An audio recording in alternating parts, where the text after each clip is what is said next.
Dana, will you call the roll? Melinda Doles. Here. Pat Driscoll. Here. Louise Hines. Here. Simi Petnaik is absent. Katie Schwartz is absent. Eric Tessner. Here. Sharon Van Leer.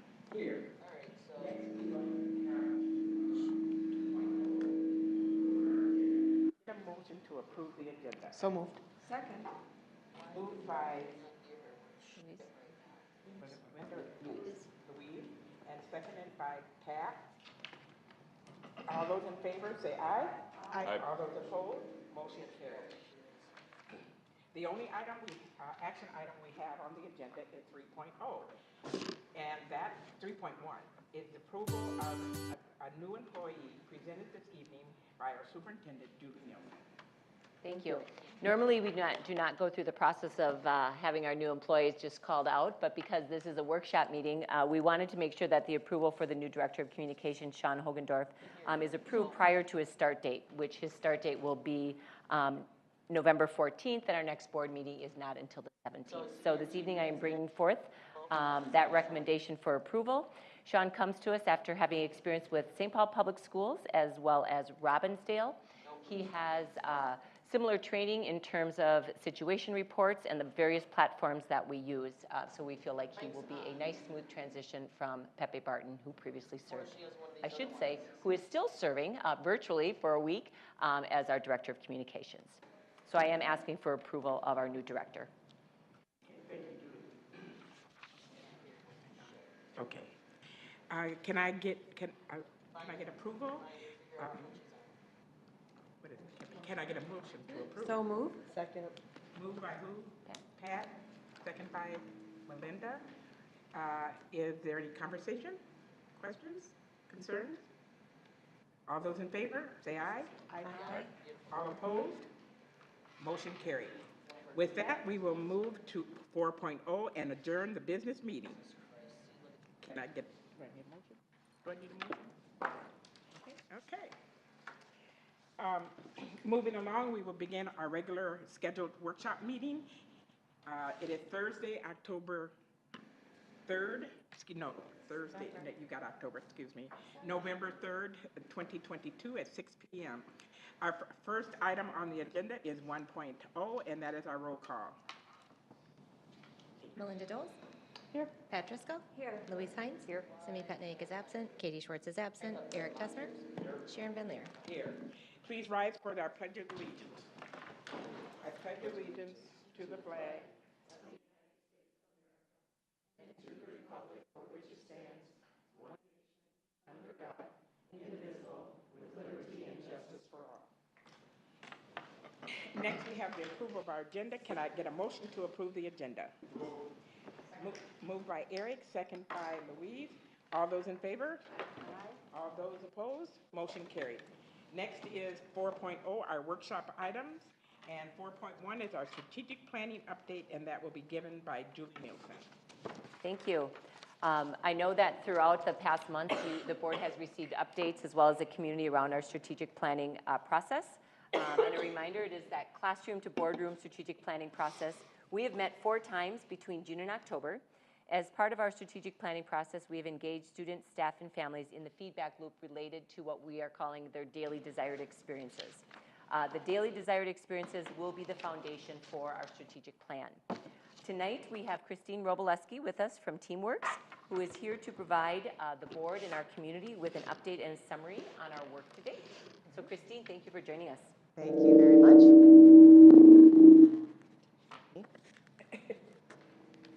How about if I just hold it? And I think James is pulling up the slide deck. Great. And my understanding is you all received a copy of the slide deck as well in advance.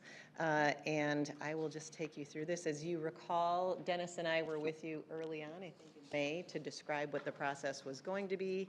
I gave you a quick update at your July board meeting. Hearing you look too. And so what I just wanted to do is start with an overall of the process, again, and a reminder, as Julie just mentioned, the desired daily experience is really the foundation for a lot of the work that we're doing. We're striving to give your students, your families, and your staff the experience they want to be having in South Washington County Public Schools. So as you see here, and as we outlined to you early on in the process, there's kind of 3 main stages of the process, and then there's 3 areas of ownership as we work through the process. So the 3 main stages is assessing our reality and our current context. That was the story wall that we did in life cycle with your strategic planning team, and what we call an environmental scan. So the story wall is looking back historically at the context in the district, moving up to now, and then the environmental scan is an assessment of what's happening now in terms of what's well established, what's emerging, what's on the edge, and what's ebbing in the district. So we did that work with your strategic planning team. We're in the process right now, and you'll see in the subsequent slides that we're really working on that, describing the vision, including the desired daily experience. And we're going to be doing vision card work later on this month with the strategic planning team. And then we'll be moving into what we call an operational plan with the strategic planning team, and that's something that your management team will own. We'll start working with you all more closely in about the February, March, April timeframe, where we'll be working on a strategic roadmap and your 3-year board agenda. The circles that you see on this slide really are around that ownership piece that I talked about. So you, in your governance role, will own that strategic roadmap. You'll take action on it. It's one of the final steps of the strategic planning process. You will develop a 3-year work plan that will be complementary to the management team's 3-year operational plan. But again, that comes after we've done all of the work with the strategic planning team. I know you already have a district long-range model. We'll probably just take a look at that in line with your new strategic plan, make sure that they are working well together. And I know you've also worked with Dennis on board structure and workflow, but again, we'll take a look at that in light of the strategic plan once you have it in place. The management team's responsibility is that 3-year operational plan. So it's a rolling 3-year plan, always looking ahead to what is the learning work we need to be doing, what are we researching, what is the work that we're implementing, and how do we manage that, and then what is the work that becomes standard work in the district. So that is something we'll work on, we'll begin work on in the next couple of months with your strategic planning team, along with a vision card. One of the things that we've changed at TeamWorks over the last few years is the vision card also includes measures toward that desired daily experience. We didn't used to have that before, and it's also a much smaller vision card. You may recall pages and pages of vision cards in the past. We go to 1, maybe 2 pages now, and on the most important aspects of what you want to measure. And then connected with that are department improvement plans, a classroom theory of action. We'll be working on that with the strategic planning team as well, and then the school improvement plan. So all of that will be aligned together.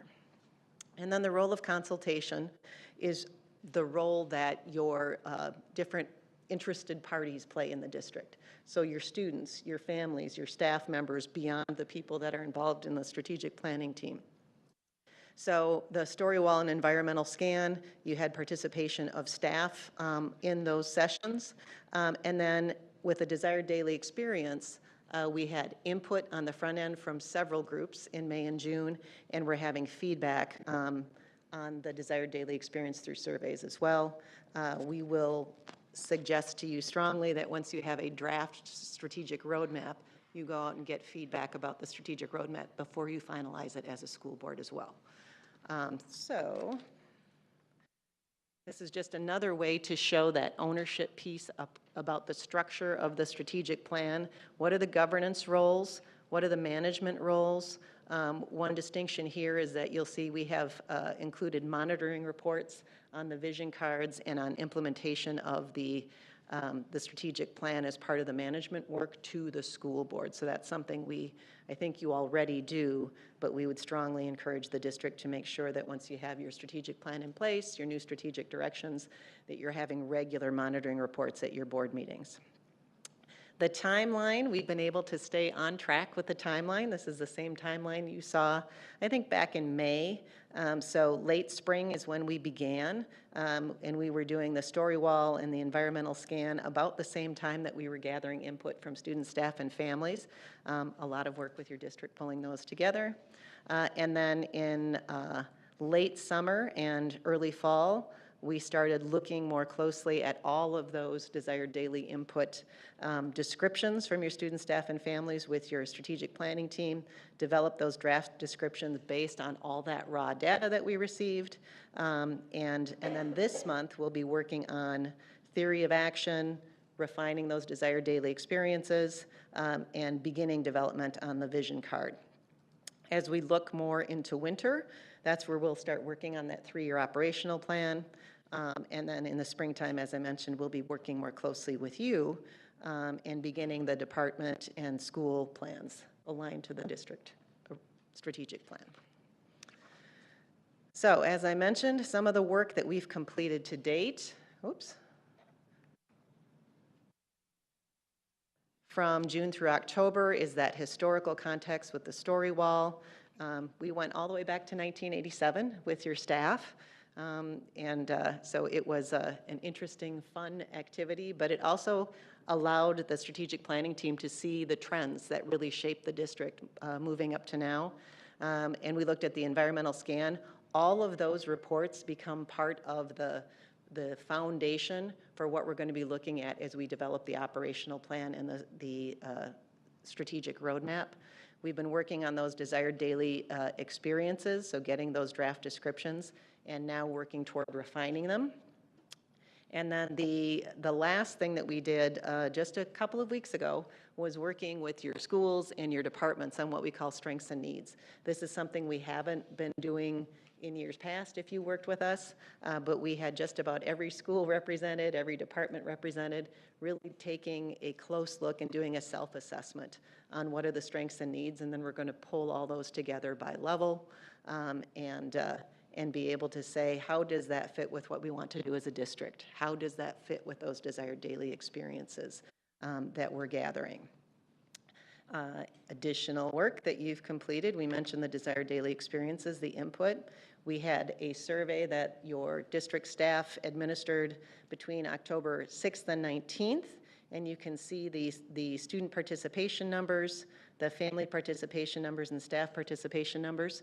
We're going to look a little bit more closely, I think, at some of the student numbers. We might want to go and get a little bit more student feedback. But the good news is, looking at your student participation numbers, is your demographics for the students that participate in the survey match pretty closely to your student demographics across the district. So that was positive. I know you've had some questions about the desired daily experience, so we just wanted to lay out for you who did we hear from in May and June. So we had 10 groups of students and student ambassadors, and the students were aged from grades 4 through 12. We had about 135 students in all. We went to several schools, and then we had 3 staff groups and 6 family groups. Wanted to make sure that we had pre-K all the way up through 12 in terms of the family participation, and had mixed representation as well. What we did was we pulled that report together, and again, all that raw data went to the strategic planning team to develop the draft desired daily experience descriptions. In terms of what we asked in those early sessions, when we pulled students and staff and families together, we asked them to understand what the whole system view was, because when we're doing plans, we want to make sure that we're addressing the work area, which is really around resources, the organization area, which is how things are done in the district, and then culture. It's really around the relationships that exist in the district. So when we pulled those groups together, we asked them to use words and phrases to describe what they wanted their experience to be here, as if it was already happening. So not to dwell, if you will, on what isn't happening right now, but to say, look ahead. If you're a parent, what do you want your experience to be? What do you want your child's experience to be in the district? If you're a student, describe what that would be like, and try to make sure that we're covering all 3 aspects of that whole system view. We would have them develop those descriptions together in small groups, come back, present to each other, and then they would go back and edit and refine based on what they heard, maybe getting a little bit more specific. So that's what we asked many of those groups to do. And in the end, we had that large report. And I think there are some members of the strategic planning team around the table now. It was a lot of data to get through. In the end, we landed on some draft student descriptions, family descriptions, and staff descriptions. I just included them on the slide so that you could see them. These are the descriptions that did go out for the survey. So you have several more family descriptions. We may find that we will have fewer descriptions by the time we're done, and that we'll be refining those descriptions. So those are the staff descriptions that you saw. And then I mentioned that we did the school assessment of strengths and needs, and we did the department assessments.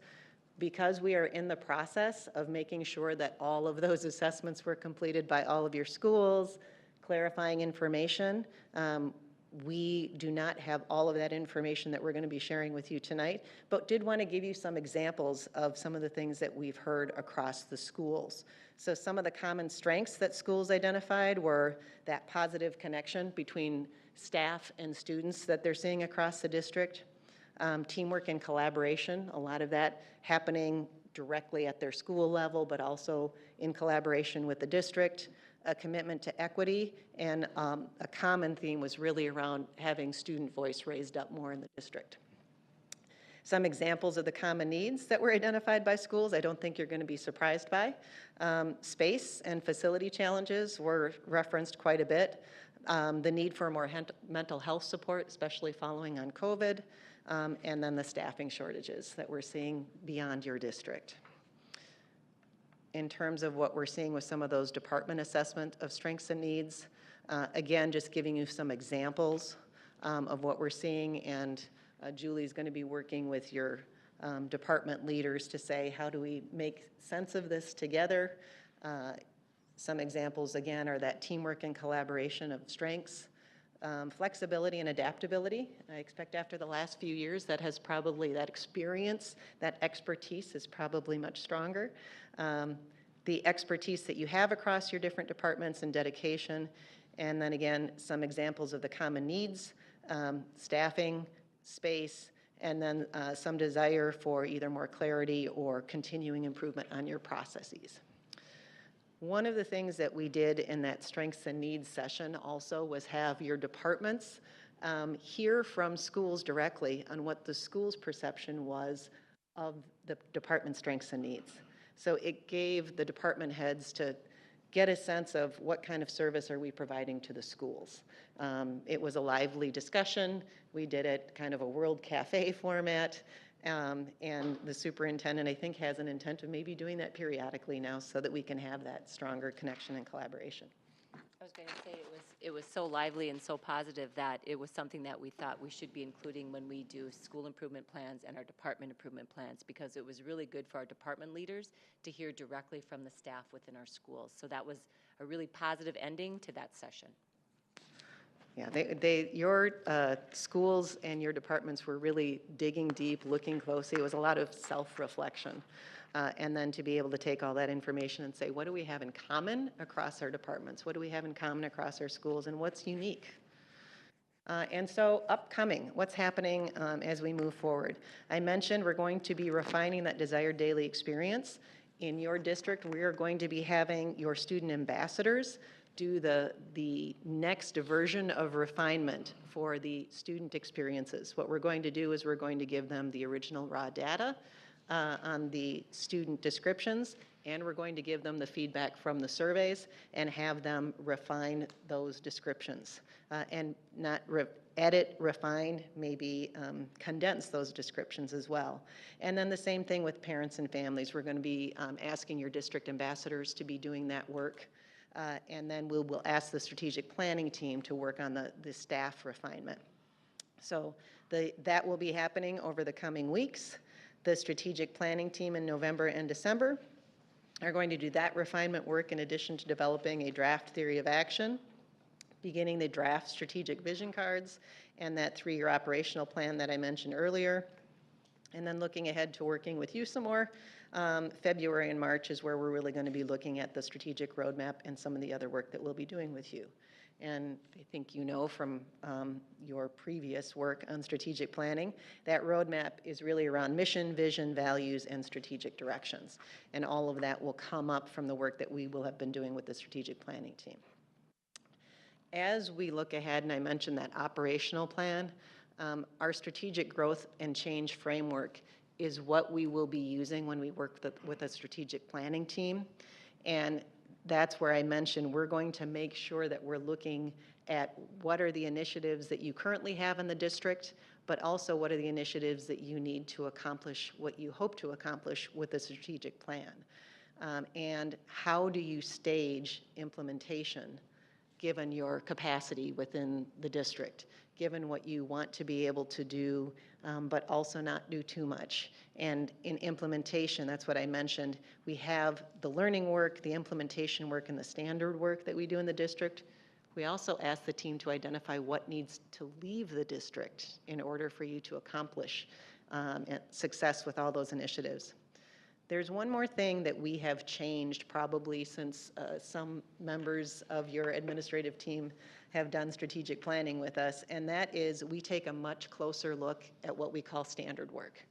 We have found that there is a high degree of variability about how district teams describe what standard work is and whether you have actually achieved success and consistency with your standard work. So that's a first step that we'll take with the team before we move into what are the new initiatives that we need to be doing. Do we need to shore up any of our current work in order to make sure that it is much more consistent and applied consistently across the district?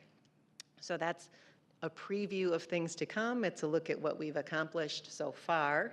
And I would like to invite you to ask me any questions or ask the superintendent if you have any questions of us. Any questions? No, it's been nicely paced. It feels like we've been doing it a long time, and then when you repeat that we've had 4 meetings, it feels like it's been much bigger, but the meetings are 3 hours. The sessions are 3 hours, so they are a nice chunk of time to get together. But the last session, of course, the most valuable part was the conversation between the schools and the departments. So I think we're pacing ourselves, we're moving along, and we're staying on timeline as it relates to redrafting our strategic plan. You worked with grades 1 through 12. Are the things that you're asking them the same, like in 4th grade, as that you're asking the high schoolers, or does it vary a little bit? Yeah, we are asking them the same thing. What they describe and how they describe them is what's really different. Principal Williams was part of the group that we did with his school, and some of the younger students need just a little bit more help in terms of facilitation, but they are very happy to share what they think needs to change, how they would describe what they would like to see as their experience. I don't think it would be surprising to hear you say, to hear students talk about at the secondary level that they would like longer passing time and more time to talk to their friends. And then at the elementary level, they want to make sure all students talk about food. I've never done this, never ever done these desired daily experience input sessions without having students talk about food, passing time, and in your district, like in some of the other districts, the space. How they get through the hallways at the high school level, where they are able to sit, the kinds of comfort level they have or not with where they are in school, and how that lines up with their learning. But yeah, your students were wide open about what they'd like to see. I think one thing we wanted to be careful about too is sometimes as adults we come over the top of student statements and we begin to edit and try to give meaning to their words. And what's really important is that the student experience is in student words and not adult words. And so as we go back and revisit with our student ambassadors, we want to make sure that we keep those experiences in student voice and not in adult voice, interpreting what our kids believe their experience should be. So we should see things that kids might actually say as part of their experience. Absolutely. Any other questions? Did you find that the comments between the high schools, were they similar? They actually were, and we know that there are some rivalries across schools in the district, and the students had similar things to say about what they'd like to experience. Now, there was some uniqueness to each of the high schools, but there was a lot of commonality about what they want their experience to be, how they want to be recognized, how they want to be informed when things are happening, and they want to be valued. I mean, that was across all the groups too. Staff, students, families. It's very common that they'll say they want to be respected. We try to push them a little more and say, what does that look like for you? Because it can mean very different things for people. Anyone else? Thank you so much. Thank you. Thank you, Kristine. Oh, I got to repeat myself. Thank you so much. Next, we have 4.2, a transportation update, and that will be given by Superintendent Nielsen. Thank you. I know that the board and our community is aware of our transportation shortages, our driver shortage, and where we're, as we look forward, how we're doing with transportation. And so really the why to this update is that we are experiencing significant staff shortages as we look forward with leaves of bus drivers, potential retirements of our bus drivers just based on the age of our bus drivers, along with most of our staff, our mechanics, as well as our office staff in transportation, are all out driving buses almost every day. And so our transportation director would like to make it through the year and just keep making those slight alterations, but it's not something long-term that we can sustain. And so formally to communicate with the board and our community that we are beginning to take a look with the use of a steering committee, taking a look at possible options to transportation. Currently, we bus students in elementary school who live more than a mile, middle school more than 1.5 miles, and high school more than 2 miles. The Minnesota State Statute 123B requires that school district transport students who live 2 miles or 2 miles or more from their school. We know that our neighbor Stillwater just went with that plan, and so we are trying to explore other options, including looking at the distance of ways that we could reduce the need to have all these routes with drivers. We know that we've done kind of an opt-out. We know that there's an option to opt in. Right now, our transportation staff, they're doing what's called load counts. So they're evaluating how many kids are riding buses. And we know that there's a concern where people don't want to opt out because they're worried, gosh, what if on that one day I need transportation? And so our steering committee is going to explore various options. There are 2 groups that we're going to vet information through. We're going to vet information through the parents, of course, that are our users of transportation, and we're also going to make sure we include our transportation staff. Our steering committee will be looking at all the possible options and will be making a recommendation to our executive cabinet, and then that recommendation will come here to the board. And of course, along the way, I'll keep board updated on where we're at, what the feedback is. We hope to have, should we decide to go with any adjustments to our current transportation structure, that those would be in place and approved by the end of April. We want to make sure that we give families enough time if they have to make adjustments with transportation. Just a couple other details. We currently have 110 regular routes. And if you take 110 times 3, because you have to remember we're a tiered system because of our start time, we have about 330 different routes where kids are going. So 110, we consider it, but because of our start times, they're all running 3 different routes. We currently bus 60 routes for special education. And just a reminder, a route is 3 runs, technically. And we have 250 students right now without transportation. I was out at a couple of schools this week as kids were getting on the bus, and we were talking about transportation. And unless people are impacted, everything looks real smooth in our transportation department. But for the families that are impacted, we know we've heard from them. But for other people who've had consistent transportation, they don't realize that's a problem, that there is a problem. And so we need to make sure that all of our families understand that even though people aren't impacted, it is something that we're going to be looking at in your district. So. How many routes? How many? It's 250. Dana, do you remember what our last count was? 4 or 5? I think it was 4 or 5. And every week, there's a communication process where we take a look at the drivers for the next week, and communication goes out. So we're really working to restore as many possible routes as we can. And we've actually only been restoring and not cutting back. So that has been good. Are any of the routes ones that have had this issue? Yes.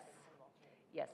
They aren't alternating because as part of the negotiated contract, bus drivers select the routes, which means there are routes unfilled. So it's based on seniority in terms of bidding on routes. And we have talked about, is there an option to stagger that and have some kids go without transportation for a while and other kids?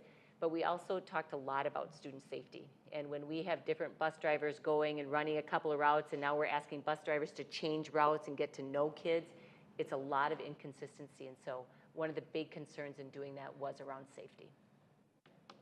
We have 4. Okay, thank you. Any other questions, thoughts, or suggestions as we enter into this process? We have our first steering committee meeting next week, just to set the stage for the committee members to talk about where are we at currently and what possible things could we be exploring. So if there's any feedback from the board, please feel free to pass that along. Anything you've heard from other districts as well. I just have a question for Julie. Sure. Have you asked the drivers what might be a solution? Yep, part of our plan and our engagement with our drivers will be that. We have already worked with our drivers on moving some of our drivers that are currently driving special education routes, moving them to our regular education routes, and then doing those with contracted busing. So just doing some slight shifts. So yes, our bus drivers will be integral in the feedback loop of how we move forward.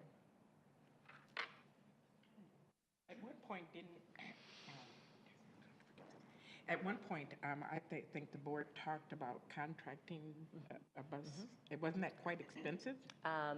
It was expensive, and that is something that, of course, will be looked at as well, is contracted busing. But I think we also know that contracted bussers are experiencing the same shortages that we are. So it was something we certainly looked at before, and we will explore. I know that Carrie has actually been in touch with other districts. Dana, I believe Stillwater, not only did they change the miles, but they also went with contracted busing. If I remember correctly from their superintendent? Correct. Yeah. So districts are looking at different things, and we hope to be the most creative and figure out a way that we can still provide a high-quality service, but not put additional stress on our mechanics and our office staff to be out driving every day. Okay, thank you.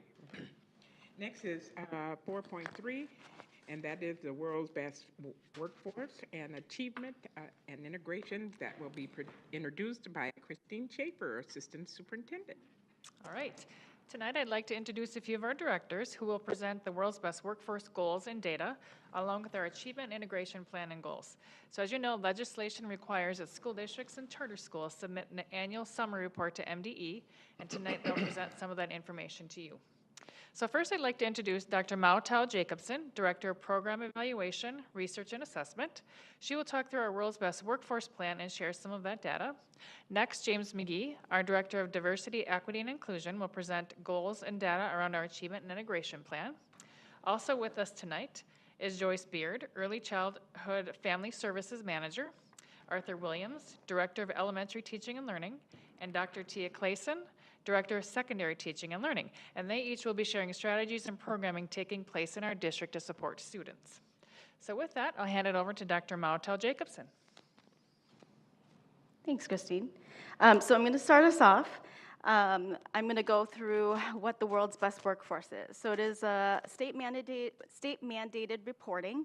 There are 5 areas where districts must develop goals in and then track the progress of those goals. Each year, we have to report to the school board as well as to MDE. This is just an overview of the goals and our status. So on the left side is the 5 areas where districts have to identify goals for. The middle column is our measure, and then the right column is the status of our progress. So in the last couple of years, there's been an option to report unable to report. This year, there was not that option. So because our goals span over multiple years, the options are on track or else not on track. And for all 5 goals, we are not on track. But I'll go through more details about the measure and as well as the progress. So our first goal is all students ready for school. For this, we use data from a kindergarten literacy screener that we administer at the beginning of school, and we look at the percentage of kindergarten students who meet the fall benchmarks on both letter sounds and letter identification. So this visual, the red line is our goal line, so that's what we're striving for, and then the blue bars are our results. So the baseline data was collected in the 2016-17 school year, with our goal in 24-25 school year being that 80% of our kindergarten students meet both of those fall benchmarks.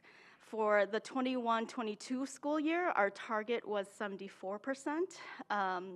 However, only 46% of our kindergarten students met that fall benchmark. So we are not on track to meet that 80% goal. And then now I'm going to turn it over to Joyce. Thank you, Dr. Jacobson. In my portion of the presentation, I will very briefly talk about how early learning broadly supports the World's Best Workforce Goal as it relates to school readiness. The current World's Best Workforce School Readiness Goal addresses targets for incoming K students.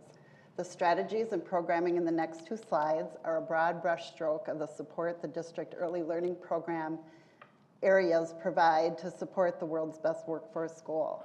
By providing foundational and holistic skill development support, early learning programming prepares children for kindergarten and beyond. Beginning with our preschool program, our primary strategies include consistent and aligned curriculum and assessment that aligns with the Minnesota Early Childhood Indicators of Progress, as well as an embedded instructional coaching model that supports research-based strategies for supporting young children's foundational skill development and social-emotional learning. The alignment across our programming with curriculum assessment and an embedded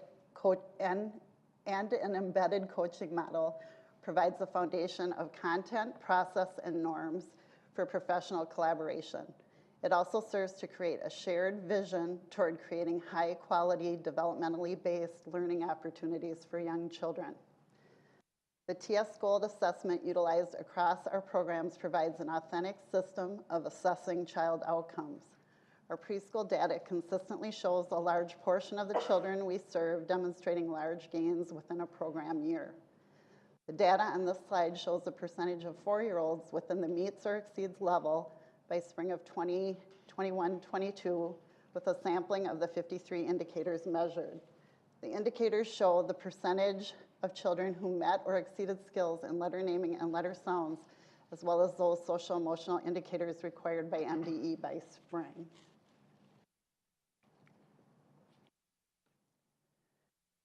Teachers' ongoing professional development is also important in supporting school readiness. All early learning staff in all program areas are provided with ongoing professional development through teaching and learning services and early learning program training. Professional development throughout our early learning programming occurs through teacher evaluation, peer coaching, teacher mentors, professional learning communities, the annual Teacher Academy, and an annual TS Gold and Pyramid training for all new staff. Training is also provided throughout the year based on the program teacher-directed needs. Collaboration with Metro XU and the Minnesota Department of Education provide ongoing training that supports best practice in early childhood education. In addition to preschool, other early learning program supports include interconnected and coordinated programming efforts between early childhood family education, otherwise known as ECFE, early childhood special education, and early childhood screening. These early learning programs all have different purposes, separate state allocated funding, and separate guiding state statutes, but all work internally together as well as with community collaborators to support children's school success. Thanks, Joyce. So the second area is focuses on third grade literacy. So for this, we use reading proficiency on the MCAs. And a little bit about the MCAs. So this year, our participation rates in MCAs have gone up close to pre-pandemic times. So for third graders, the participation rate for reading was 99%. So the data is accurate, it is useful. But even with that said, it is also important to consider that last year was not a typical year for our students and for learning. So just some things to keep in mind as we go through the MCA data. So there's two goals for third grade literacy. This is the first goal, that by the 24-25 school year, 90% of all students will be proficient in reading. So this year, the target was 80.8%, and about 53% of our third graders were proficient in reading. The second goal is that across student groups, including race, ethnicity groups, and support service groups, that 85% of students in each group will be proficient in reading by the 24-25 school year. This graph just shows the data for the 21-20 school year, or 21-22 school year. I did link in longitudinal graphs if you want to take a look at those for each group, but this is just to show our progress for this year. So each group started at a different baseline in the 16-17 school year, and to get to that 85% in the 24-25 school year, each group has a different annual increase expected. So, for example, for our Hispanic and Latino students, our target this year was that 70.8% of Hispanic and Latino students would be proficient in reading in third grade. But what our results were that about 37% of Latino and Hispanic students were proficient. So as you can see across groups, the targets were not met. We also look at targets by support groups, so students receiving English learner services, students receiving special ed services, as well as students eligible for free reduced price lunch. And across these groups, the targets were also not met. And then now I'm going to turn it over to Arthur. Good evening. Over the next 3 slides, you will see some of the strategies and programming that we at the elementary level are doing to help students achieve our goals. So first, starting with the district level, our goal as a district is to build capacity of our school and district leaders. To do so, you can see we will deepen our understanding of the Minnesota State Standards for Literacy. We will take a look at all of the resources that we are using in ELA, ARC, LLI, Sonde, and Hegarty, and build a deep knowledge and consistent use in those resources. We are going to prepare educators to effectively implement those resource materials, coach teachers on implementation of resources, and as you can see from the next interest group, our principals, we'll talk about what that coaching and how that looks like, and then build educator capacity to engage in regular view of data to identify areas of success and potential opportunities. This year, our elementary principals are going through a Learning Leaders series. We are in an early adoption year for our new ELA resource, which is named American Reading Company, or ARC, ARC, which we call it. This Learning Leaders series is very exciting for our elementary principals. It gets them to be the best instructional leaders in literacy that they can be. We have an ARC executive coach that comes in 10 times during the school year, 6 in-person visits and 4 virtually. And they really work with our principals, as you can see here, to build consensus around implementation goals and metrics. Principals spend a lot of time looking at real-time data from students.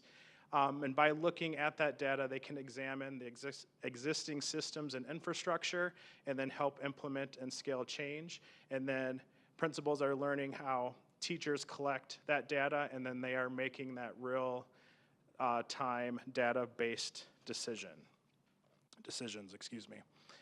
The next group we have are our reading specialists. As you know, each of our 16 elementary buildings have a reading specialist.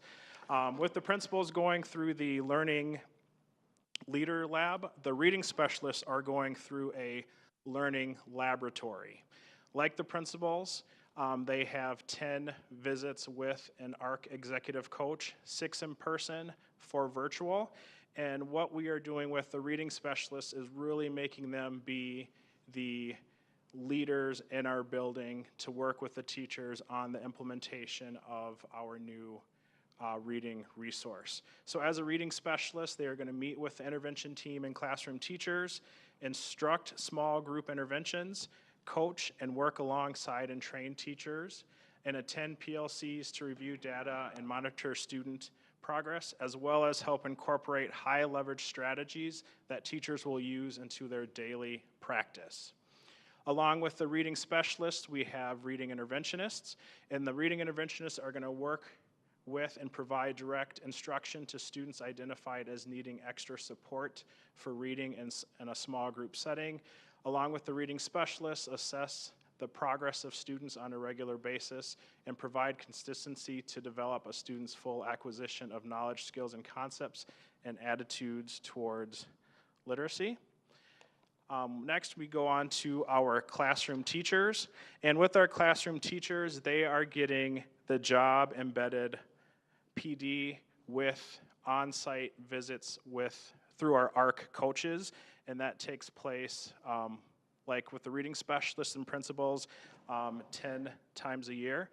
And with the classroom teachers, they are learning the literacy framework for American Reading Company. As you can see, that includes a morning message, read, write, discuss complex texts, a reading lab, interactive read aloud, writing, and a reader's workshop. They are providing one-on-one or small group conferencing with students and working on a gradual release model when it comes to independence with reading and writing, and then leading lessons and phonemic awareness, phonics, and vocabulary development, as well as writing.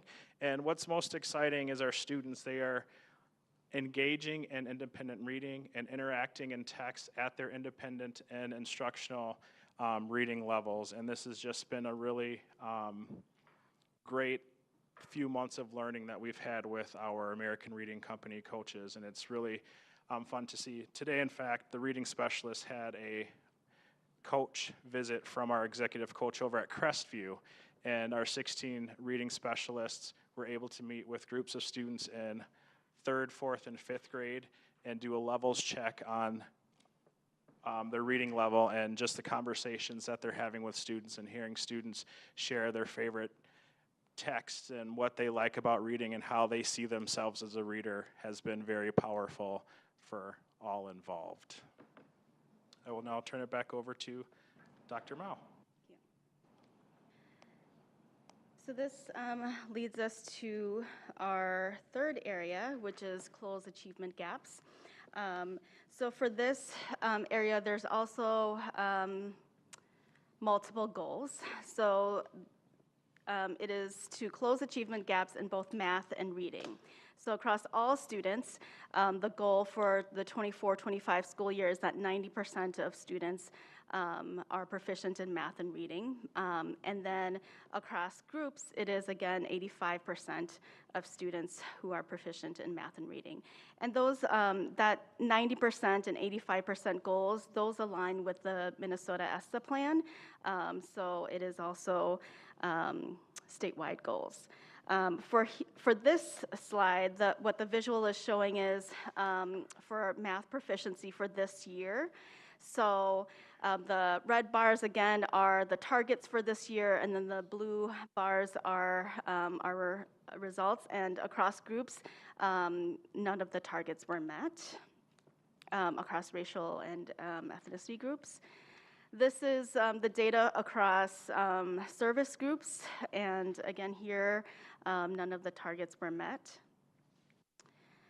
This is reading, and it's, again, the same goal, 90% for all students and 85% for each group by the 24-25 school year. Across race and ethnicity groups and for all students, the targets were not met. And then across support groups, the targets were also not met. For context, I did pull together a comparison of our district MCA data versus statewide. So historically, we have our math proficiency rates have been higher than the states. Where in 21-22, 51% of SoWashCo students were proficient in math compared to about 45% of students statewide. And then this is the reading proficiency. So again, historically, our district rates, rates have been higher than the state. In 2021 to 2022, 57% of our students were proficient in reading compared to 51% for the state. Now I'm going to turn it back to Arthur. With math, as you can see, some of the strategies and programming that we are doing. Building Thinking Classrooms was a book study this summer with curriculum writing time to shift math practices into the classroom, providing more time for collaboration and discourse around math. We have a number of avid math strategies and trainings, number sense training, and Dreambox training and application for assessment and independent practice. And Dreambox is something that all students have access to either on their iPads or Chromebooks. And now I'd like to introduce Dr. Tia Clayson, our Director of Teaching and Learning for Secondary. Good evening, everyone. I wanted to spend a little time talking, because you've seen the data, and to explain a little bit as what secondary is doing to continue to address the needs of our students, especially in regard to reading. As you know, as students move up in grade levels, the gap can get wider. And students who are struggling in literacy, it can continue to exacerbate. We know this, and one of the things that I'm very excited about was the creation of a secondary literacy intervention teacher who is working on special assignment. That person her sole job is support for reading intervention at secondary, and it's not just in reading intervention classes or ELA classes. The state standards that are shifting are bringing literacy back into the content area. And we know that students read every day, all day in school. And so being able to navigate the content areas and the specific reading skills needed for those specific disciplinary areas, the teachers oftentimes, they know how to do it. It's a matter of being able to show the students how to do it as well. If I'm a history teacher, I know how to navigate history textbooks, right? I love them, which is probably why I majored in history. But it's another thing to be able to have, to be able to really work with the students in navigating those texts in specific ways. We had August professional development for social studies teachers, especially now that I'm talking about social studies, and how to incorporate existing literacy resources into their instruction and their student learning. It was very engaging for our teachers, and it helped to empower them, and we're continuing to support that as we launch this school year. We have TLS has a strong partnership with our multilingual learning EL supervisor regarding co-teaching and the teaching of academic language throughout classrooms. I'm a firm believer that language objectives are good for everybody, because all of us, no matter what language we speak, are learning language as we continue throughout our lives. And so having that partnership and being able to actually tease these things out and help support our teachers to better understand and plan and implement will be helpful for our students. The building thinking classrooms for math was also done at the secondary level, which was super exciting, but we also did a summer book study focused on book clubs and focused on building the love of reading. Teenagers, if they don't like reading in 8th grade, it's really hard to get them to learn how to like reading, right? But they want to, they want to, and they want to get better, and so figuring out ways to engage them and motivate them and tap into their interests and to show them the power that they really do possess inside of them, it will be helpful, because we know, and the research shows, that strong readers read more, and the more they read, the stronger they get. So that was some of the summer book club work that we did. Again, it included some curriculum writing, and it was really wildly successful. I want to say that we have instructional coaches at all of our buildings. They are boots on the ground. They are our, I don't know, I can't even describe the importance of the instructional coaches in helping our teachers improve their craft. Our standards and review cycle, it's our CERT process. It was previously known as CCRT. We chose to realign the name to better realign the work. We are focusing on standards and instruction. We are focusing on what students need to know, understand, and be able to do, and the best ways to get them successful in that. We have an intentional focus on pedagogy, student learning, and student experiences. As you well know, we have all 4 major content areas in review or have been reviewed. Science is leading the charge. ELA is in review right now, has gone to commissioner approved. Social studies is next, and then comes math.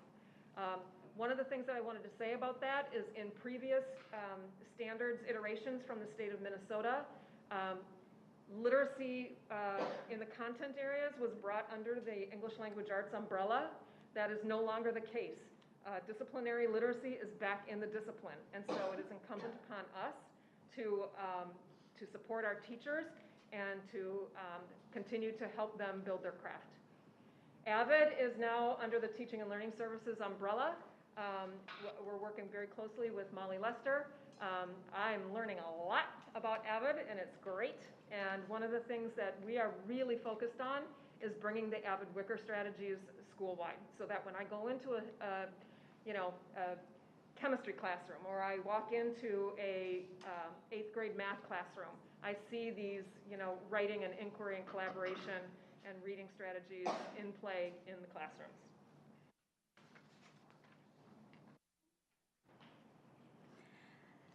So this leads us to our 4th area, all students career and college ready by graduation.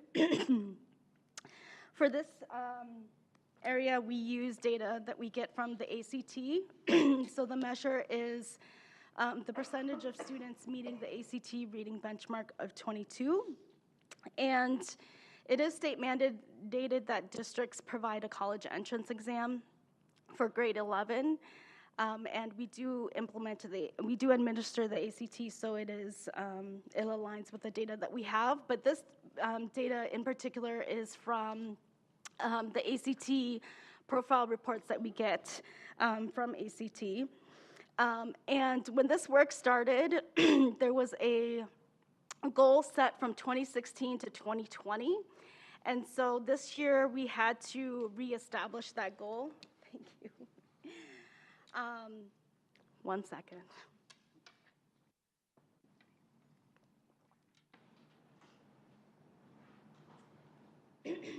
So this year we did have to establish the goal for 21 to 25, and in discussions with directors and with instructional cabinet, we decided to use 2021 as a new baseline and continue with a 3 percentage point increase every year.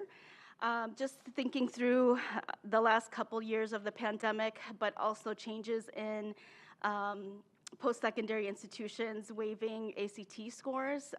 It's test data optional now.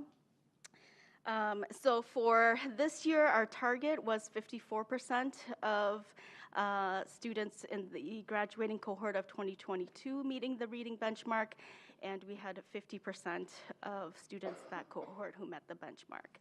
And benchmarks are set by ACT, so they are, if a student meets that benchmark, it is an indicator that they are likely to pass college level courses. For reading in particular, it is the likelihood of passing a social studies college level course. The ACT profile reports does provide statewide data, so this is a comparison of the SoWashCo schools, percentage of students who met that reading benchmark compared to the state. So across the years that we had data available for, our percentage of students who met that benchmark were either similar or higher than the states. And then the last World's Best Workforce area is all students graduate. So the goal for the graduating class of 2025 was about 95%. Our target this year was 93.3%.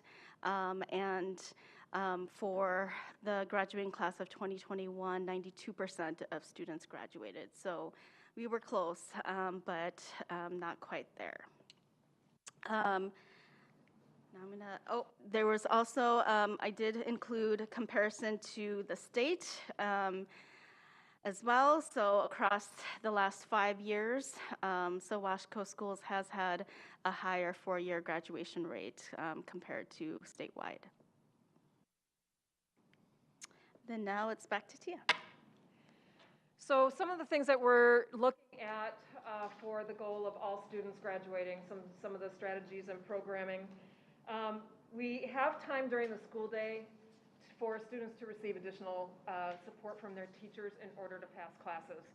And the additional support is something I'm going to come back to in just a minute. We do have credit recovery options to make up missed credit, and we have a retake policy so students can show mastery of relearned content. Part of the time during the school day will to help provide some more support so that students understand what it is and where they had the misstep on an assessment, to relearn from that and then go back and to show what they know. A focus on standards-based grading practices for January 30th professional development. It's really a focus on grading for learning. That this professional development day with secondary teachers will be focused on solution finding and also sharing of successes already. We're seeing successes in our classroom. We want to be able for our staff to share those successes with their colleagues. Grading for learning is grounded in the ability of students to be able to show what they know. And it's an opportunity for students to, when they're taking an assessment, grading is a tool to show learning. And when students are taking an assessment, it can also show them what it is that they still, I use the word yet, right? That what they haven't mastered yet. It doesn't mean that, they won't. It just means not yet. So grading is a tool to support learning and to communicate what students have learned and what they haven't. So one of the things that we would like to be able to do is to provide consistency across the district. Middle school is a little bit different than high school. The students are different. The learning is different. They're just different people. But that we want to ensure that the students are being challenged, that they have rigorous coursework, but that they're supported all along the way, and that they are, I can't use any other word but blossoming, because students are a continual work in progress, and I just think of them always as just continuing to grow, and to open, kind of like a flower. The professional development will be delineated by middle school and high school. We're starting out with everybody together, but then breakouts cross-district and then by content area by school.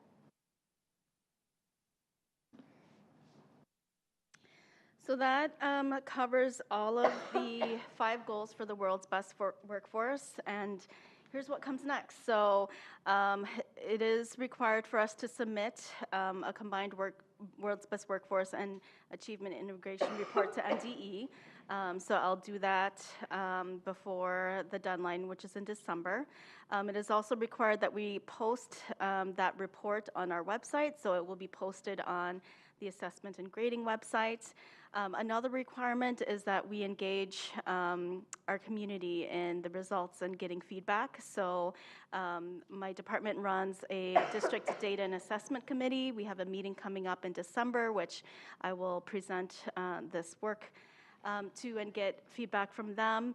And then, you know, while we're in the midst of strategic planning, once that process is done, making sure that the goals and measures between our strategic plan and the world's best workforce align.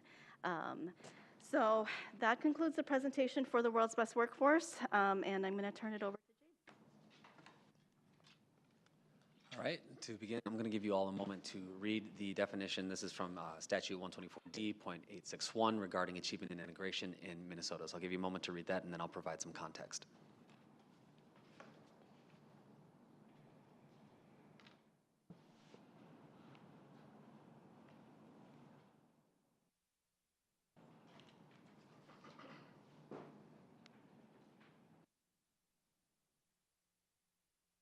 So what I'm going to be presenting on tonight is part of a 3-year goal. So in the state of Minnesota, the achievement and integration goal is set for 3-year cycles.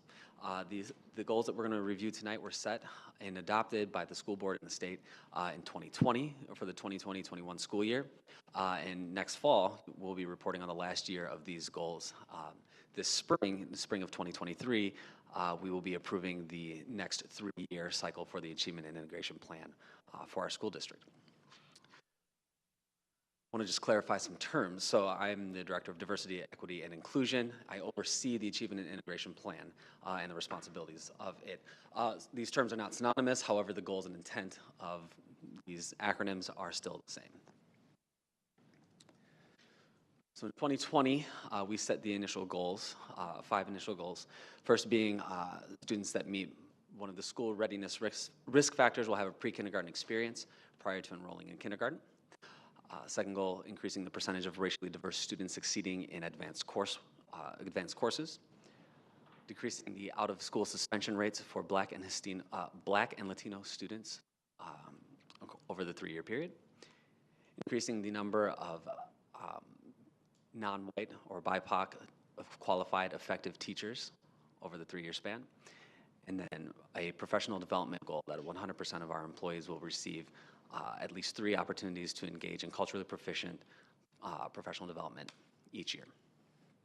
As you can see, we are not on track for 4 of the goals, and we have met the final goal. So due to COVID, let's stick with goal 1 here, increasing the early education experiences among kindergartners. Due to battery, okay. Due to COVID,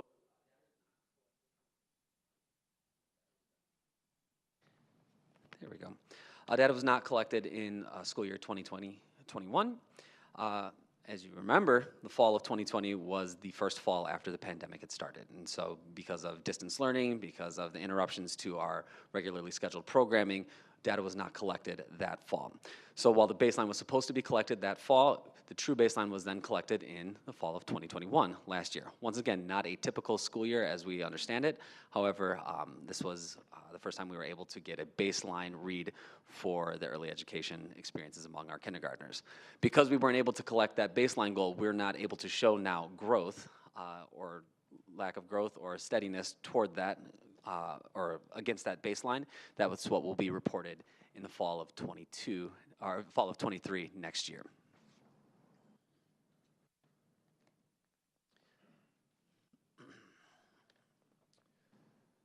So this is the percentage of our BIPOC students who took at least one college in the school's course. Now, we want to provide some context here. When we're looking at the goals, so Dr. Mao and I both are coming into these positions having not been the ones to write the initial goal. And then we know that there was interruptions due to COVID, interruptions of programming due to COVID. And so as we're going through, what we found is the way that the goal was worded may not have actually may not have articulated the data that was shown. So while it talked about advanced BIPOC students in advanced coursework, what we found is that goal was likely linked to college in the schools courses. So college in the schools courses are college courses taught by certified teachers in the high school. This is only for grades 11 and 12. SoWashCo partners with the U of M for these courses. In 1920, there were 6 courses that were offered, and then in 2021-22, there was only 5 courses. I believe German was the one that was dropped. French or German? So this is the percentage of students, BIPOC students, that were in the college and the school.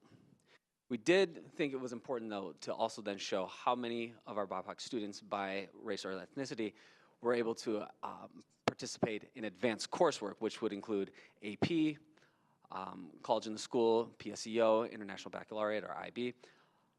And as you can see, those numbers go up significantly. AP is offered 9 through 12. Interbaccalaureate is offered for 11 and 12, along with college in the school, which is also 11 and 12. And PSEO is primarily 11 and 12, although there are some offerings that are open to our 10th grade students.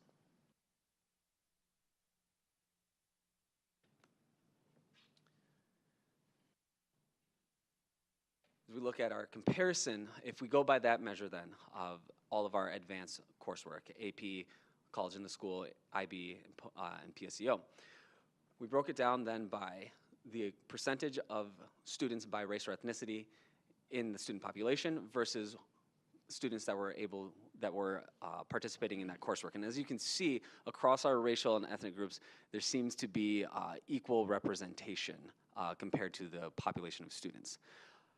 The goal was not equal representation. The goal was an increased participation for our BIPOC students. And as you can see, there is a overrepresentation of our Asian American students, underrepresentation of white, Black, African American, Hispanic, Latino, 2 or more. And then not enough students or less than 1% in both American Indian and Native Hawaiian or Pacific. One of the things I think it's important to point out as we look at these goals that are based on race or ethnicity, race is a broad term. These races are not monoliths, so as we even, I say that Asian students are overrepresented in our advanced coursework, we also know that that does not mean that every Asian student performs similarly or that every Asian ethnicity performs similarly. Our students have very specific needs based on culture, based on language, based on home language, based on family dynamic.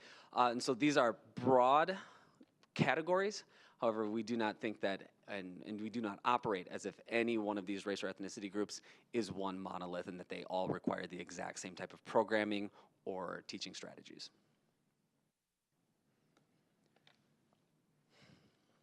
Our next goal was decreasing the percentage of Black and Hispanic Latino students who receive out-of-school suspensions. We are not on track to meet that goal at this time.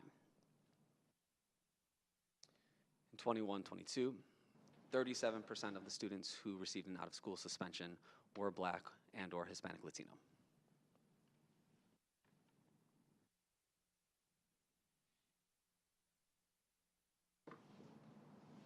Regarding the percentage of licensed BIPOC teachers, we're not on track to meet our goal. However, we have seen an increase in the number or the percentage of teachers in SoWashCo that self-identify as Black, Indigenous, or a person of color.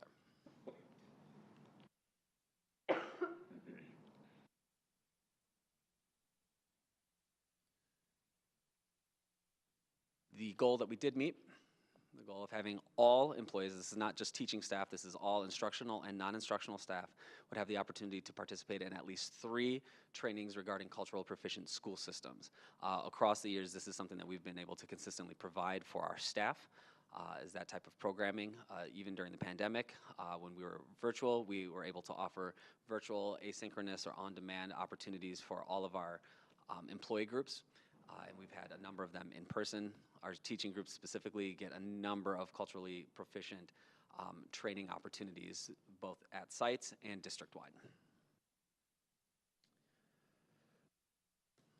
So next steps for achievement and integration. Right now, we're in the process of developing the plan that will take us from the 23-24 school year through the 25-26 school year with updated and responsive goals. And the reason why I say that, I'm going to go back a slide. To me, a professional development goal is actually an action step that should be in service of something. So something like a professional development goal is not something that we're going to see in the 23-26 plan, because this will be an action step that will end up being in service of a goal that has student success and achievement in mind. We've also, as you can see, we're working very closely in TLS, in early childhood, across our department groups to ensure that a TLS goal is not separate from an equity goal, and is not separate from a World's Best Workforce goal. We are all on the same team, rowing in the same direction, because equity is not just for students of color. Equity is not just for students that are from protected groups. Equity is for all students. And so when we look at what our most equitable practices are and what we want them to be, that requires participation and buy-in from all of us. So we're working together across this department to create this achievement and integration plan. Additionally, we've reestablished the DEI Parent Advisory Committee. It will consist of up to 20 community members from across racial ethnic groups that have applied to be part of the group. They will be key feedback interested parties regarding this plan, because we know that a plan for someone or for a group of people or for a group of students works best when it's created with the people that it's meant to serve. We do not want to do unto, we want to do alongside our community. And finally, expansion of departmental support to address the student and community needs in DEI. Over the last year, we've been able to increase the number of days from some of our DEI support people to be 12-month employees, which ensures that we're able to provide consistent programming year-round for all of our employee groups. So that is the end of the formal presentation part, or the formal presentation of the World's Best Workforce and Achievement and Integration Plan.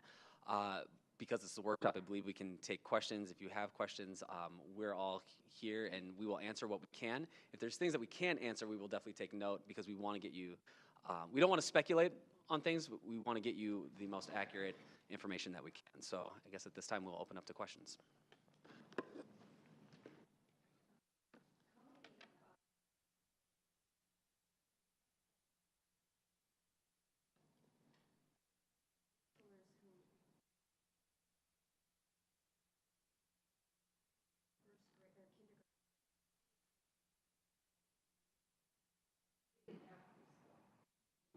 Difference. So this is what I think your question is asking, is if we, do we take the assessment data and compare, do we take kindergarten assessment data and compare students who did have preschool versus who didn't? Right. And we have not done that analysis. All right, because I want to know if preschool works, do we need more preschool, and how much is that going to cost? Mm-hmm. There are some gaps in our data around preschool. So as a district, we only collect data on our sponsored preschool programs, Okay. like early childhood family education, early childhood special education, and pre-K. We don't collect data on private preschools. Okay. I think there is also like a statewide early childhood educational longitudinal data system that has that collects more data and links data on a state level. So they do include like children who participate in childcare, public childcare programming, the 3 programs that are sponsored by school districts, but they also will link and track students regardless of district. So if a student attended a preschool program in St. Paul and came here, then that longitudinal data system does track that, but we don't have that data. Okay.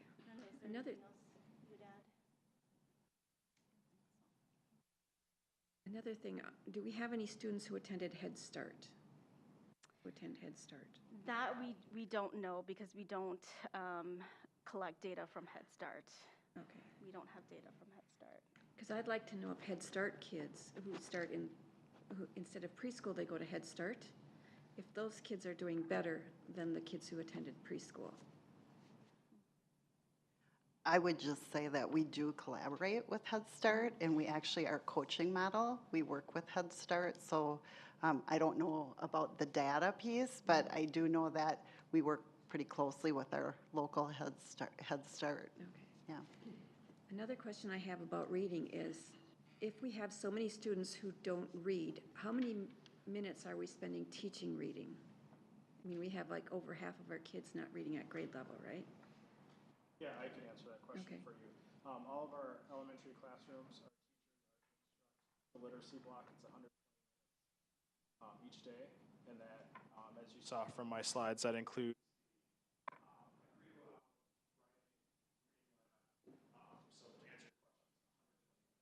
Okay. Yeah. Read aloud? Who's reading aloud? The teacher? Yep, So the they're teacher. listening? Yep, it's interactive reading aloud. Interactive read aloud. So the teacher's reading a grade level text. They're asking the students questions. The students are either responding or they're turning and talking to a partner and incorporating those skills and strategies that the teacher is modeling as. And then in K1, 2, 3, are we measuring small goals for reading achievement for children, and what are we using? Is a standardized, or why aren't we using NWEA for those kids? So when you say small goals, are you talking, I mean, we could get as granular as like Letter running summaries, records that yeah. might happen weekly, or we use the benchmark assessment system to do reading assessments on our students 3 times a year. Mark would be, oh, okay, yeah. Yeah, and so, I mean, So I teacher guess it doesn't depends on know the type of from assessment week we're to looking week at. what they know. Potentially, yes, because we do use, as an instructional practice, things like running records, Okay. frequent check-ins, Okay. formative assessment with students. Now, those are not things that would then get reported on a proficiency, because those formative assessments aren't measuring or are not being reported as proficiency because they're not standardized measures, although they are normed against what the grade level expectations should be.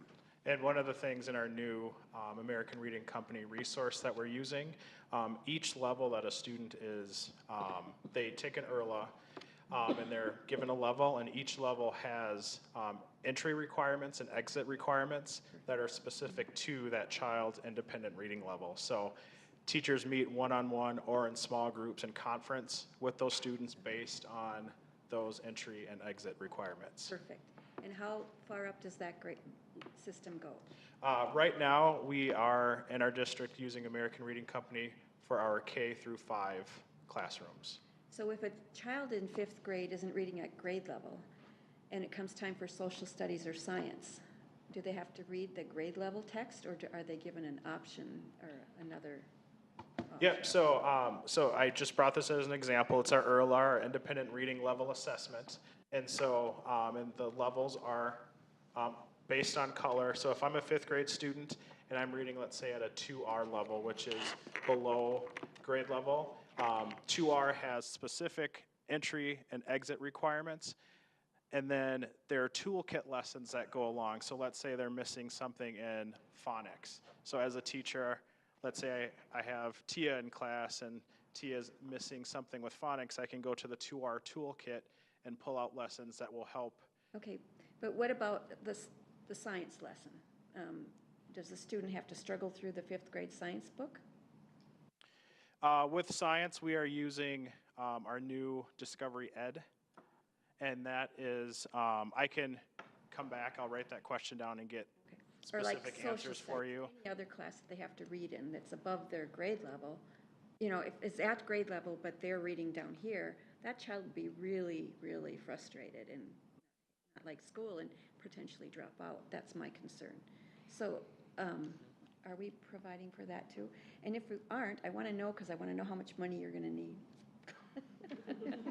I don't, Yes, can I jump in? I don't know. If I win the lottery. I think it's important to note that when we're, especially in elementary, instructing in social studies or science, the instruction very, very rarely, if ever, would be students sit down and read 3 chapters of a textbook. Our learning and teaching opportunities, especially for science, art, social studies, is more interactive, where teachers will be presenting and then co-collaborating with students on the learning, rather than having students sit down and read a textbook as their sole form of knowledge intake. Okay, so what about then at secondary level? And I would say on top of that, what's nice about American Reading Company, these are research, they do units, and so our next unit, Unit 2, for example, is informational or zoology, and so students pick a topic, and based on their reading level, they are engaged in text. So I could be a 5th grader reading below grade level, but the text I'm engaged in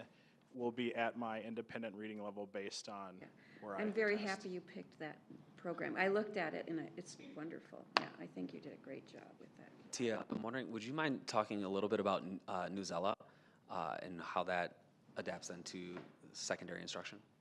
Actually, I could talk about a couple of things. So we do have Newsella, which is a resource that is a subscription base.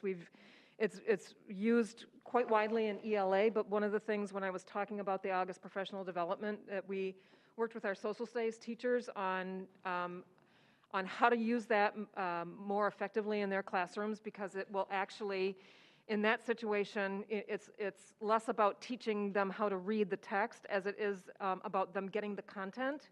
And so it naturally, you can pick different levels of text that have the same, that are focused on the same content, but that the students aren't using all their cognitive power to try and navigate the text when we want them to actually absorb the information. We have Discovery Ed in the middle school. We've started with 6th grade this year.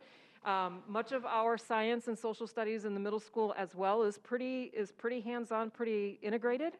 But the Discovery education system that we have, which is we have for K-8, 6th grade is starting it this year, 7th and 8th grade will be doing it next year, and they're dabbling in it this year. They have access to it. Is again similar to like a Newsella in that the teachers can pick and choose texts that students will be able to navigate more easily when the purpose is to actually learn the content. Sorry. What? Somebody's missing that usually asks all the questions. I'm kind of picking up the slack here. So my next question is about social emotional learning. Are we still doing that, and are we measuring it?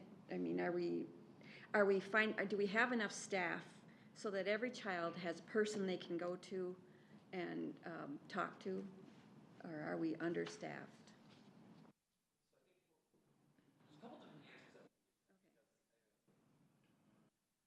My battery's dying.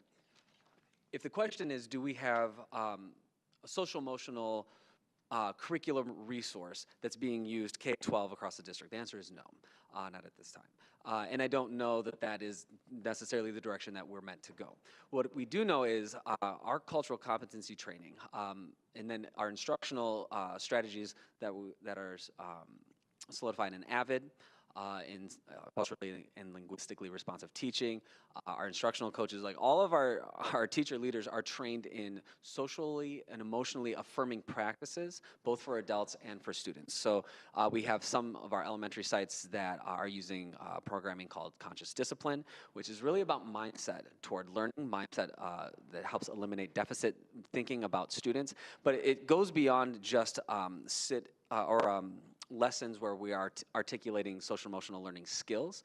It also comes out in some of the assessments that we do and the strength leveraging that we do. So for instance, our talent development process is a whole child focused process where we're looking at more than just do you have a high MAP score or do you exhibit certain qualities in class. We have a whole child approach to looking at the strategies that we're using, leveraging strength, and then trying to teach to that child specifically. And so when we talk about social emotional learning, it's not a package that we have that we give to everybody. It's embedded in all of our content.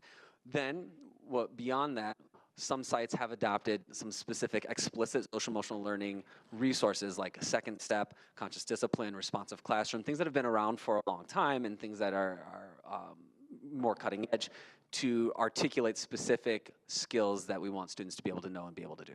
I guess that's not what I wanted to ask. What I want to ask is, are our class sizes small enough, or are they the right size for every child to have an opportunity to be heard and seen and have their voice recognized?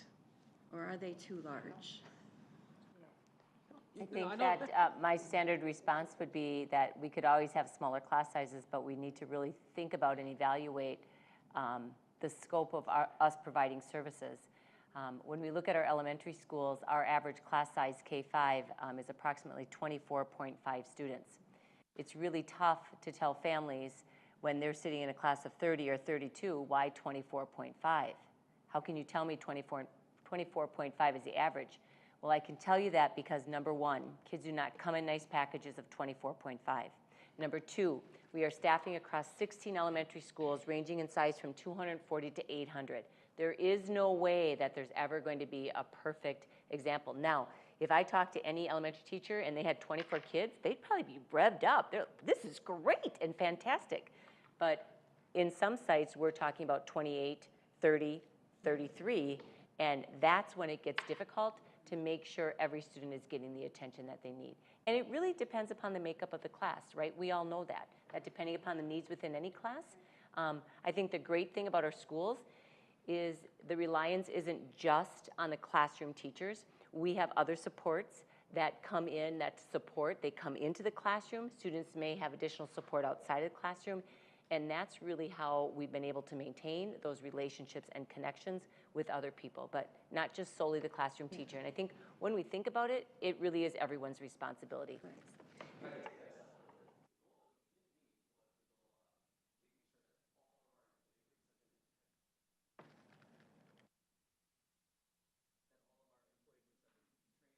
With both and see if any of these matter. All of our employees groups have been trained and empowered with skill sets to be able to create and maintain strong relationships with students. So this is our bus drivers. We're in constant training with our bus drivers, our nutrition services staff.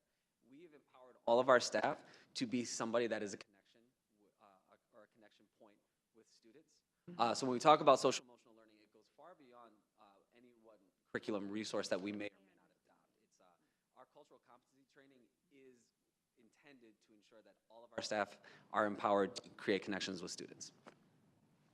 Anyone else have any questions? Yeah.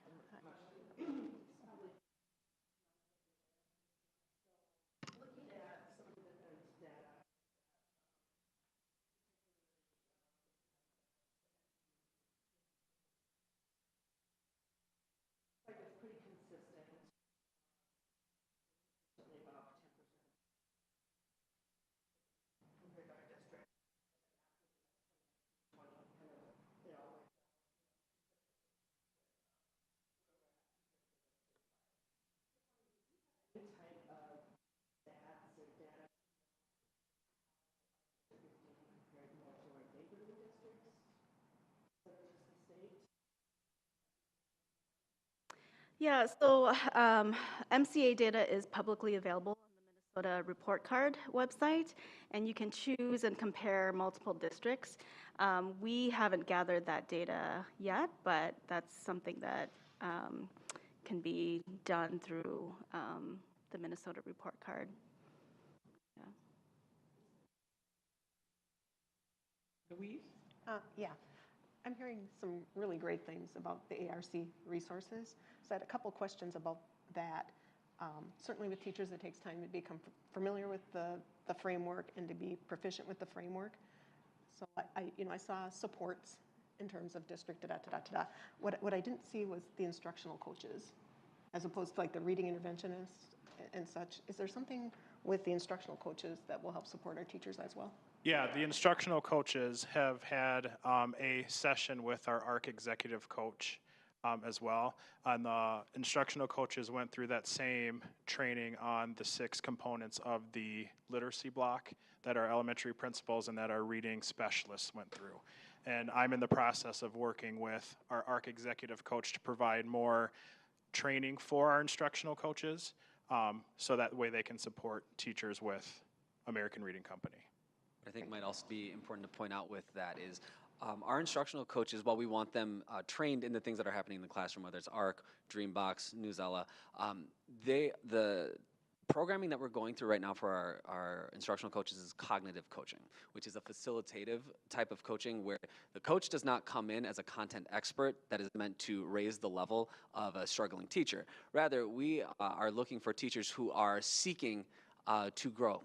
And an instructional coach is being trained right now to be able to really go into any setting and be more of a thought facilitator and help teachers frame what issues they're experiencing and what they want to work on, rather than coming in as the content expert so we don't have this expert apprentice situation. Our facilitative coaching makes it so that our instructional coaches are quite nimble and can really end up in a lot of different places and be effective coaches across grades, across content areas. Otherwise, we wouldn't have the capacity to have a quality instructional coaching program, because we would need science coaches and social studies coaches and primary coaches. And so by training them in facilitative coaching, it makes them more flexible with where they can go and be effective. Oh, that makes good sense. Did the teachers have some PD time prior to the beginning of the school year to take a look? What did they have to look at? Yeah, so during our teacher workshop week, there was a day, either August 22nd or 29th, where grade level teachers could, they attended one of those sessions with an ARC coach to get an overview of ARC, of what ARC provides, and then the IRLA as well. And as I said in the presentation, there are 10 times during the school year, 6 in person and 4 virtually, where the ARC coach meets with individual grade level teams to work with each team where they are and work on the IRLA and power goals and things like that to help the students. And then I sort of wanted to talk to Pat for a minute, because I hear the concern about reading levels as they go into secondary. So I just wanted to promote the AVID strategies, also have reading strategies that are really helpful. I don't know if anybody wanted to add to that, but I know that in particular was helpful in middle school.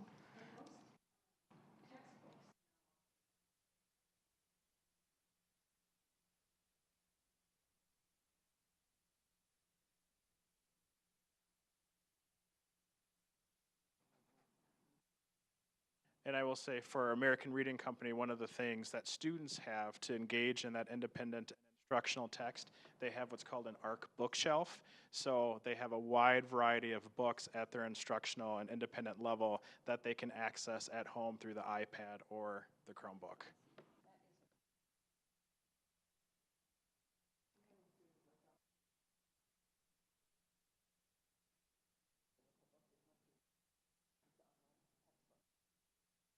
One of the beautiful things about the American Reading Company and what they do when we talk about the IRLA, all of our acronyms, is that they actually have a full data wall. And so as the superintendent, I can look at the full data wall of the entire district, all of our students, and watch our kindergartners, our first grade moving through the system. And they keep shifting the targets, and it's all color-coded. So we can very quickly see with a very quick benchmark where our kids are at and if they're on track. And so that is something I think when we look at our test scores, and certainly something that we know we need to improve on, this is one of the first steps we've taken as a district with a large-scale implementation of our English language curriculum. This has not been done for many, many years, and so teachers and staff in the district have been utilizing various resources. And so I think for the first time in many, many, many years, there is some consistency when it comes to the teaching and learning in the area of literacy. And I would add on top of that, to see the partnership between our elementary principals and our reading specialists, just the conversations that they are having, looking at going to Superintendent Nielsen's point of the data wall, making those real-time data decisions based on where students currently are has just been outstanding.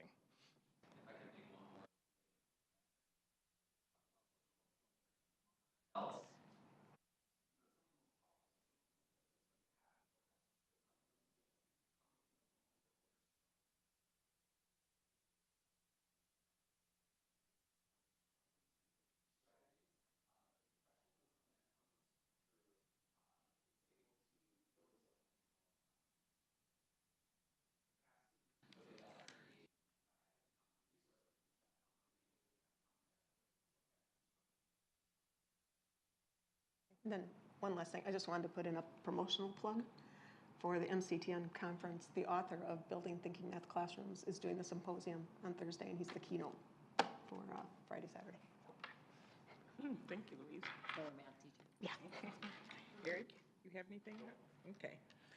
Well, I'm a fan of Abbott for sure, but I think it's important. One of the things, and this is how I came about being involved in the community, was the integration board. And I think bringing that back, Kristine and I were part of that, bringing that back is important, number one, for communications and listening, and to get, provide transparency to the community. And I tell you, you learn a lot, and I hope that we get that the advisory board has a group of members in it from all over the district, so that, because everybody is, I mean, in each of the schools, there's different facets that happen, but you learn a lot. So I'm glad that you're revamping that. Okay, with no further, thank you so much. This was great to hear. Yeah. And I would just, Sharon, before you maybe close up, I would just say that for our new directors that sit in front of us, and fairly, I could say fairly new, like within the last year, maybe two, moving around, we have great people on our team. And I think that as we think about moving our students, our staff training, and most importantly, our kids and our test scores forward, I think there's no better team than this group to make that happen. So thank you. I think when we report, we want to make sure we report transparently about where we're at, knowing that we can always improve and grow. So thank you. Excellent, thank you. Moving along, next we have 5.0 information items, and the first 5.1 is the first reading of proposed policy changes, and that will be presented by our superintendent, Nielsen. That was just a lot of information, and now we get to talk about policies. All right, here we go. Tonight I am presenting the first reading on a number of policies. Mr. Dan Pine, who wasn't able to be with us, many of these policies were reviewed with our policy review committee a couple of weeks ago. So 716, our employee recognition, there is just one adjustment to that policy, and that is in the way of the amount. I believe, and help me if I'm wrong, did he say it has been about 10 years since that amount had been changed? So 8 to 10 years since that had been changed. So an adjustment was made there. 717, thanks to another board member, there are procedures in that policy, and I know that we are working diligently to get procedures out. So when you see the corrected version of 717, you will see that there will be a procedural document that is attached to 717. We do want to make sure we clean those up. No other proposed changes there. 718, district credit card program, no recommended changes there. 719 is the authorization to solicit bids. No proposed changes. Our nutrition services management, no suggested changes there. 721.3, kitchen use. There actually is a procedure, and it says, like in big letters, procedure for kitchen use. That will be pulled out as we finalize it. And it really does, I think when you're reviewing policy and looking through things, you go through it and it's like, okay, but we really want to clean that up. So you will see that there will be a procedure for kitchen use that will be pulled out of that policy language. You will just keep the policy language. 730, post-issuance debt compliance, no proposed changes there. 801.4, conducting bond campaigns. The one recommendation from the policy review committee was to add the statute. There appears to be some confusion around when school districts can go out for elections. So you'll see that Dan just inserted the Minnesota statute that allows special elections to be held on the second Tuesday in February, the second Tuesday in April, the second Tuesday in May, the second Tuesday in August, or the first Tuesday after the first Monday in November. So that has been added in there as state language. And then finally, 806.3, insurance recovery and replacement. There are no suggested changes after reviewing with the policy committee. So at this time, I think we open it up. Tyrone, have anybody asked to comment on the policies? Zero. Okay. All right. Next is, thank you, Julie. Next is 6.0, reports and comments, and we'll start with our superintendent, Julie Nielsen. I feel like we hit on all the high points tonight, but just a couple of things. Tonight concluded our 8th listening session, and that was our 8th community listening session. We had a couple of sessions with legislators and elected officials, of course, our schools, our advisory groups. There is a lot of information online. I know as board members, some of you have been going through it. You've kind of been sharing already what are some of the summary points you're seeing. But we are concluding our last listening session. And as a reminder, the listening session information will be used in two ways as we move forward and think about a plan. But most importantly, and in the next weeks, we'll be using that information to draft questions for our district survey that will be conducted by the Morris Leatherman Company. I attended the Masterworks concert after doing an intro at the first community session. The Masterworks concert was held at Eastridge High School, and again, our students are so talented. And just want to remind people that one way that we're vetting many of our feedbacks loops through are through our advisory teams. We have special education, community education, DEI, curriculum, CFAC, which is Dan's group, so our finance group. We have our district ambassadors. And so this coming Monday, we have an all advisory meeting. And that will be all of our advisors. Some are community members, many are parents, that we're going to get together and just kind of give them the who we are as a district. And so that will be occurring on Monday. I think that's it.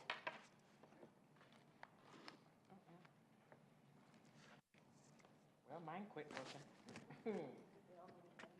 Here you go. There. Oh. Yes, mine works. Oh, okay. All right.